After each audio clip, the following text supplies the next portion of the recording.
Jean-David. I look after the merchandise business for Disneyland Paris. And today I will have the pleasure to talk to you about two very essential experiences that you will find into World of Frozen. The first thing, as you guys walked a lot, I'm going to talk to you about food. What is going to be the food that the guests are going to be able to find into Arendelle? And then the next experience is all going to be about the merch. Okay? So first, for the food, and I have a screen behind me where you're going to see a lot of the offering. So I'm going to go on the side.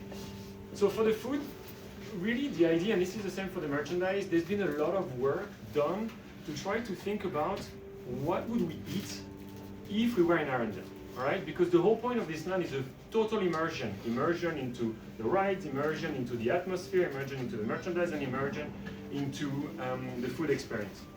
And so the team thought about what do you consume in the Nordic countries? Because as you know, probably Frozen is inspired by the Nordic countries. And so the team did a lot of research from a culinary standpoint about what would be the essence of Nordic cuisine. And there are a few things. The first thing, that it's traditional technique. Smoking, fermentation, so some of the technique used in the Nordic countries. The second point is the type of ingredients used. You will find some grains, you will find some salmon, different types of fishes. So really some of the key ingredients, potatoes, that you find in the Nordic countries. And so the idea is to have a cuisine for everyone. Okay, so all of our guests needs to be able to consume what is offered in the quick service restaurant, which is called Nordic Crown Tavern, which is just across the street. You can have a look when we go out.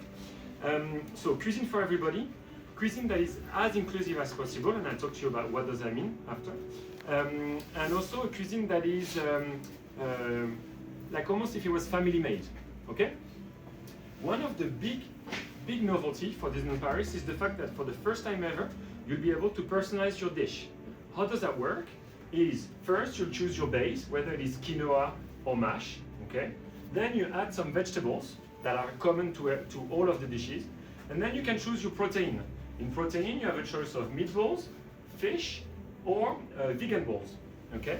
And finally, you can choose a sauce. You have either a cranberry sauce or a mustard sauce.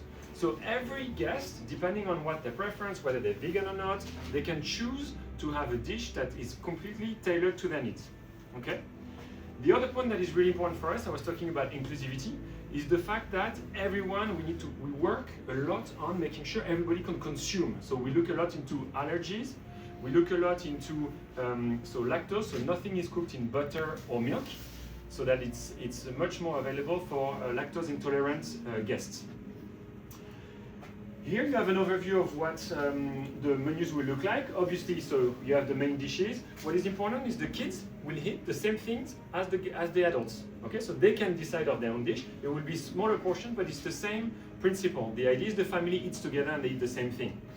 And then you have a few dessert options that you can see here. We have ice cream. We have a tutti frutti ice cream, which is the blue ice cream. We have a cake with the snowflake that is very iconic. And then here you can see the desserts a little bit better. A few fun facts about the team that put this together. They had to go through the tasting of 30 different mashed potatoes just to see and to have the results that is to the liking that we wanted.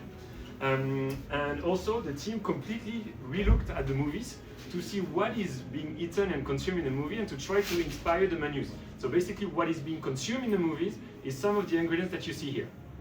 Okay? So that is for the food journey.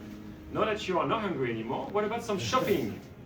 So for shopping, we have developed a lot of new products. What is very important to us is we have two key roles when we talk about merchandise. The first key role is about immersion. You come here and you take part into the story. So it's the Snowflower Festival, you want to be part of it. What do I wear? How do I fit in? What do I do with my hair? So we're going to have a whole new offering around this. So that's the first element. And the second element is we want to offer souvenir, because if you really think about it, the merchandise is the only bit of physical memory that you can take home. And then later on, you have it on your desk, you have it on your bedside table, and it reminds you of these amazing memories that you had when you were here. So a lot of new products, everything has been designed by a team in Paris. Okay? And you can look around. So I know it's not practical because there's a lot of us, but you can look at some of the merch. For example, what you see here is a lifestyle range. So it's sort of designed in Paris. So what if like a fashion designer had taken on Frozen? And the whole point of this is completely wearable in the park, but also outside. You don't really see Frozen unless you look for the details. Okay, there are small details everywhere that reminds you that it's a Disneyland Paris product, but otherwise also if nobody asks, maybe you can get away with not saying where it's coming from. And that's the whole point. It's very fashionable and trendy, and the team does a lot of work around this. We are very, very proud of something completely new for the first time ever in any Disney park. And this is Runa. Let me carry Runa. That one. Up.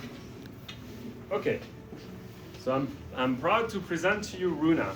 Runa is a troll. Okay.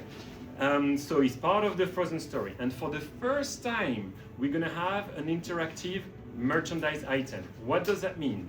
So there is few functions about this troll. First of all, the straw will be sold in this location. So there are 2 merch locations into the land. That's one of them. We are in the Fjord Kiosk shop. And we're gonna make Runa part of the family. So there will be a ceremony where Runa becomes a part of the family. Runa does 3 main things. Wow, I want one too. He talks a lot. He can talk in English and French. But the things that Runa does are the following things. First, Runa can talk to you. If you're just on your own, if you strike Runa, you can put him to sleep. So a lot of different functions. The other thing that happens, and that's what just happened before, is Runa can recognize another Runa. And so when they come next to one another, you'll see in a minute, they synchronize. You're gonna see that the charm is gonna become green, and they talk to one another and they have a conversation. This works in a minute.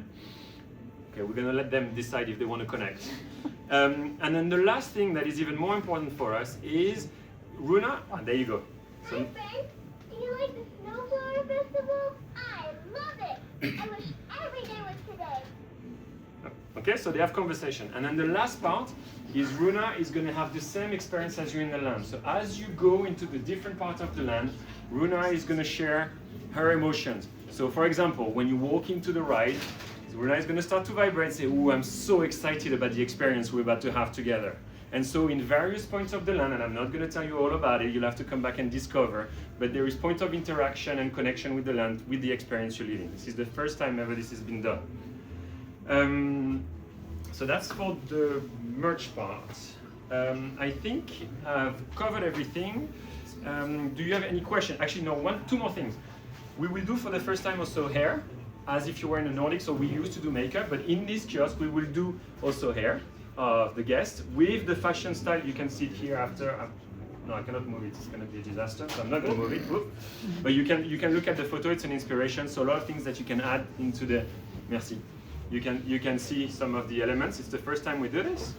And then the last thing is we will have a post box and postcards into the land, and you can share your memories and your experience of the land. You can post it in the land, and it gets shipped to the world.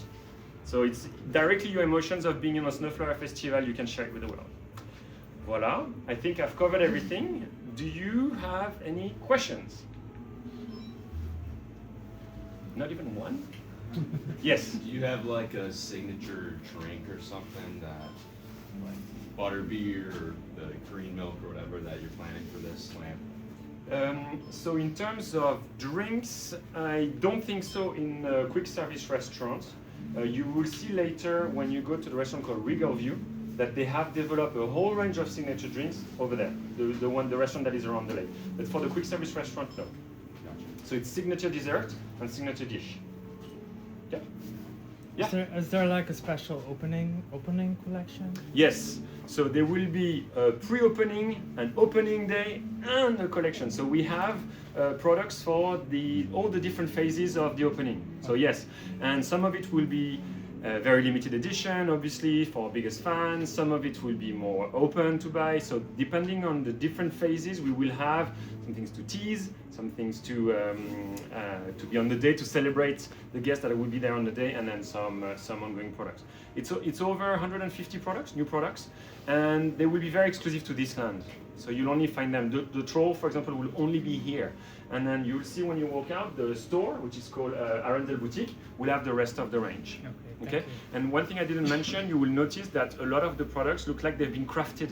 It's almost like they've been handmade. Some of the jumpers, some of the, see these products, for example, it looks like it's been knitted by someone. And so that's the whole point, is we want to showcase if it was crafted into Arendelle by the artisans of Arendelle.